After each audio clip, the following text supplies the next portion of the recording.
So we looked at this earlier. We talked about this O horizon being kind of this loose decaying organic matter.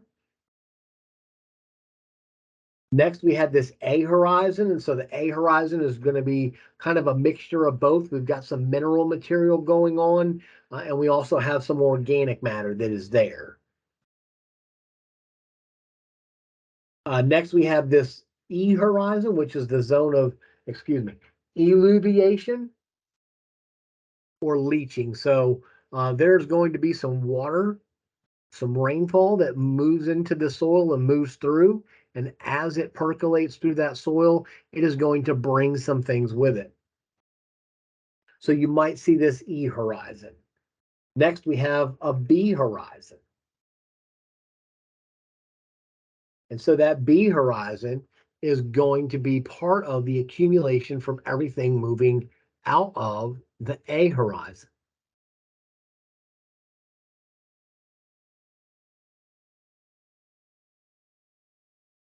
Next, the C horizon. So this is going to be kind of this partially altered plant material right here.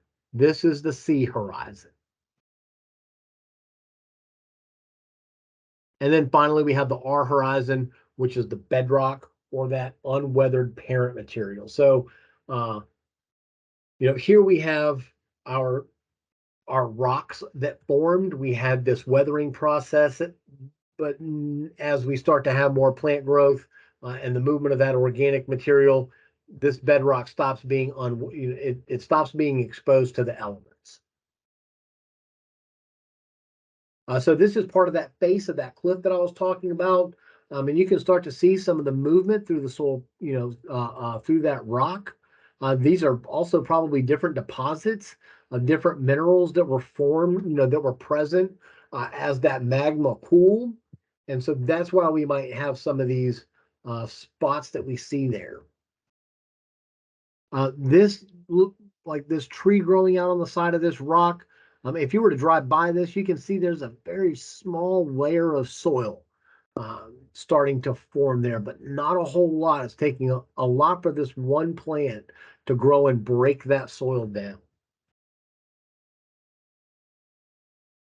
Here's that picture that I was talking about with the topography. So all of the soil that formed up here has now moved down here from erosion. And like this isn't like back in 1974 we had deep soils up here. This is like over a process of hundreds of years, long time ago. 1400s, even further back than that probably, where this soil had formed on top of this hill and then ultimately made its way down here and now forms the soils of this. So this is where the topography comes into play about that soil formation. When we talk about plant materials, we have residual plant materials, and these are plant materials that form in place. And I feel like I'm about to go over these multiple times. I can't really remember if you have to fill these in. I don't think so. But these are the different types of plant materials or parent materials that we expect from our soils. So we have residual, and so this is from that same rock cliff, and this is soil that is formed in place. So this soil is forming on the top. This is where trees are growing. They have kind of broken that rock apart as those roots grow, and that soil is forming from leaf material that is decomposed over time. Next, we have colluvial, and so this is what is formed at the bottom of the slopes. I'm going to go back a couple of slides. This is probably colluvial.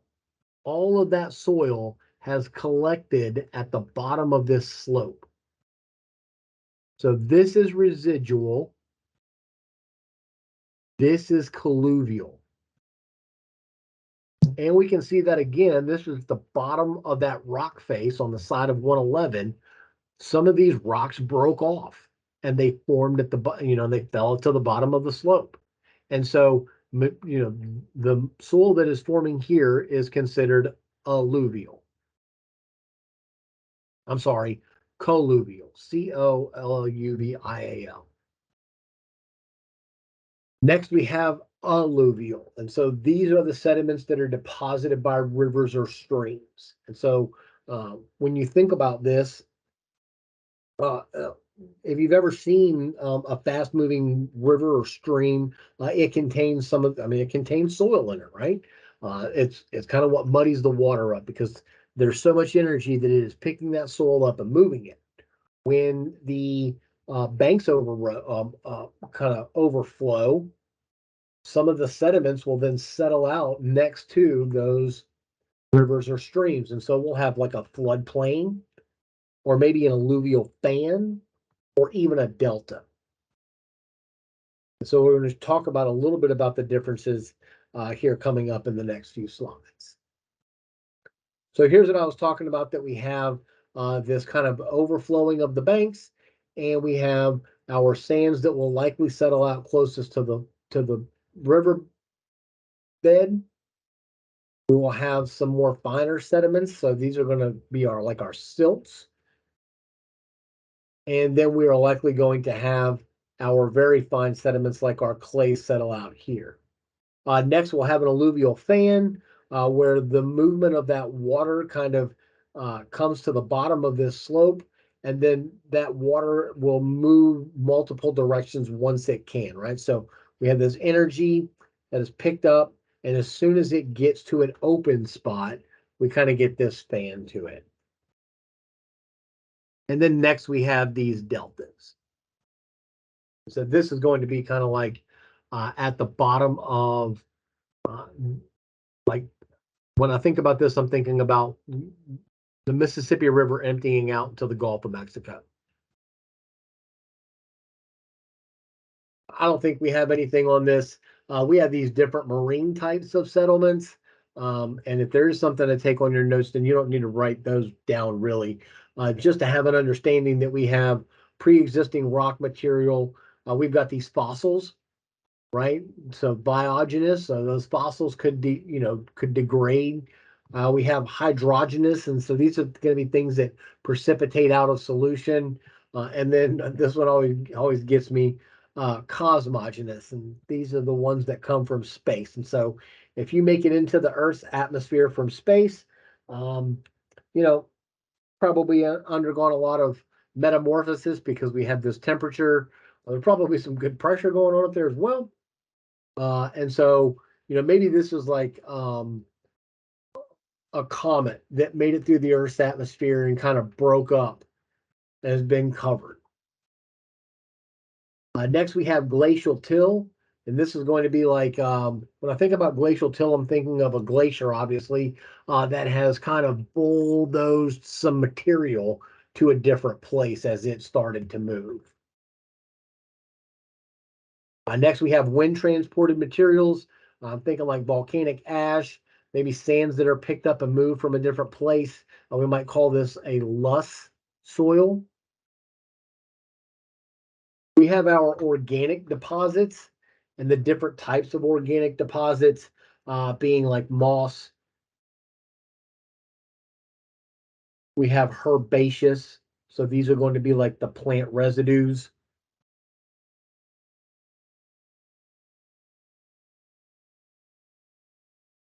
We have woody organic deposits, and so these are going to be like trees and shrubs.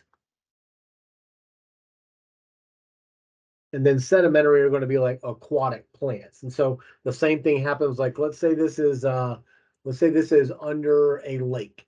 There's going to be some plant, if there are plants that do grow, when they die, they will settle on top of each other and form this sedimentary organic deposit like coal. So this would be coal before the pressure and before the heat.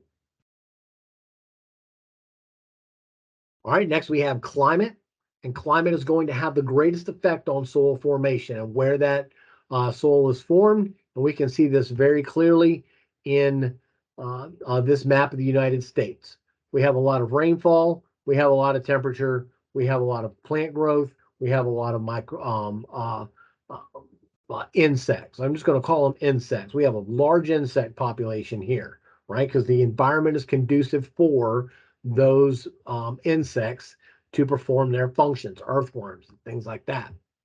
Out here in the West, Colorado, we got California. There's not a whole lot of water. We got plenty of heat, but not enough water, and that water will not sustain as much plant or insect life.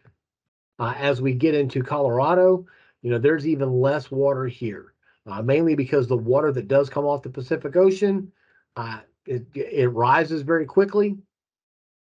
We got rainfall, and so by the time you get to Colorado, you don't really have very much rainfall there. It's all been evaporated, right? Whatever rainfall does happen, that's in the air, the Rocky Mountains are going to influence that. So on the other side of the Rocky Mountains, we don't have very much rainfall either. And so that is going to influence the soil formation here where we're looking at like New Mexico and Arizona. They just don't get enough rainfall for any of these processes to happen. So they've got the temperature, but they don't have the precipitation. So temperature is also going to be an important part of that. And for that every 10 degrees Celsius that we increase, we're going to increase the biochemical reaction rate by 2. So doubling the biochemical reaction rate. Where do you think the greater biochemical reaction happens? At the equator or at the North Pole? We would expect that biochemical reaction rate to be the greatest at the equator. And so these are going to be our highly weathered soils. The greater the temperature, the greater the rainfall. The greater the temperature, the greater the rainfall, the more highly weathered those soils are. And we start to see some of the different soil orders. You can't really see it here, but we'll go over it. These are our aridosols. Organisms are going to be important. They're going to be the things that break down that organic debris. I mentioned topography. Again, that all of this soil that was up here is now down here in the bottom. So on this side, we can see that we have a very thin A horizon because most of this soil has been eroded. And down here in the bottom, we have nice, deep soils. That's where everything fell onto. This is like, it's where everything got deposited. And then finally, time. That it's going to take a long time for these rock fragments to break down. We're going to need thousands of years of plant growth in order to make these deep soils. Once we make those deep soils, we're going to continue to add on to those soils as we increase the plant populations. And it just takes time for those plants to decay. All right, so we talked about the 5 soil forming factors: parent material, climate, organisms, topography, and time. And that is going to take us into now the 4 soil forming processes. So additions and losses. We're either going to add something to the soil or we're going to take something away from it. Translocation and transformation. So translocation is going to be a move. Transformation is going to be a change. So we are either adding or losing something. It is either going to move or be changed, and that is going to give us these soil physical and chemical properties.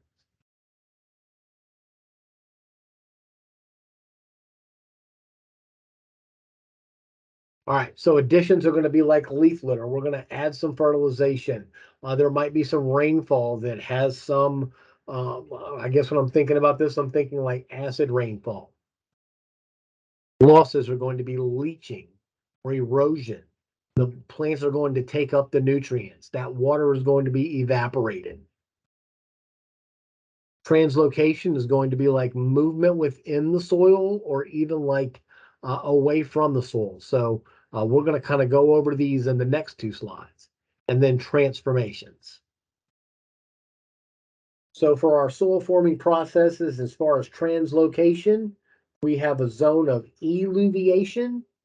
This is where the material exits a zone. Eluviation exits a zone.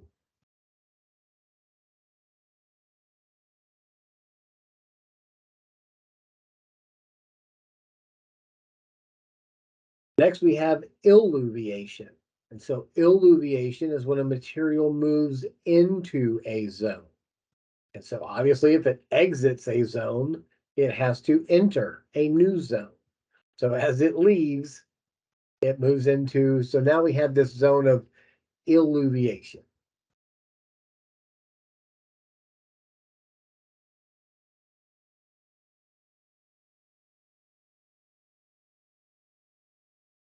Next is pedoturbation, and this is going to be some mixing of the soils. And so this is where the insects come into play. This is where those organisms, they are part of that pedoturbation. And if you can think about this, that an earthworm is moving through a soil, it is obviously leaving a hole as it moves, and then that soil that moved up is then now falling again. And eventually we start to get the mixing of the soil, and that is going to introduce new things, different oxygen concentrations. It's going to expose minerals to different other minerals, and then we can have some other changes that occur there. We have salinization. And so salinization is going to be where we accumulate those salts. And this is probably going to, you would experience this the most out in Colorado. So they have all these salts. Maybe we apply fertilizer, we add irrigation. The air is so dry out there that the water evaporates and leaves those salts there. If the groundwater has a high salt content, whenever you irrigate, again, the water evaporates and you get that accumulation of soluble salts. Next, we have alkalization. And so when I think alkaline, I am thinking sodium. So salinization is salt, alkalization is sodium.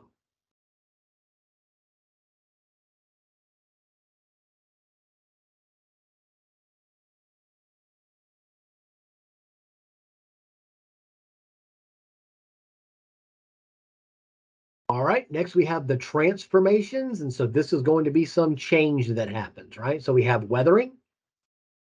Weathering is going to be a response to climate.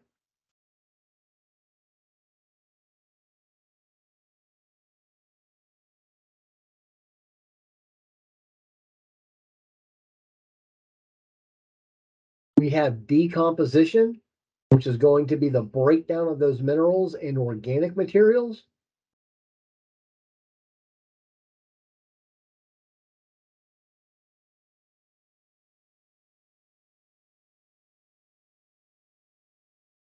Humification, so once these organic materials are broken down, they get converted into humus, not hummus, not like the hummus that we eat, humus.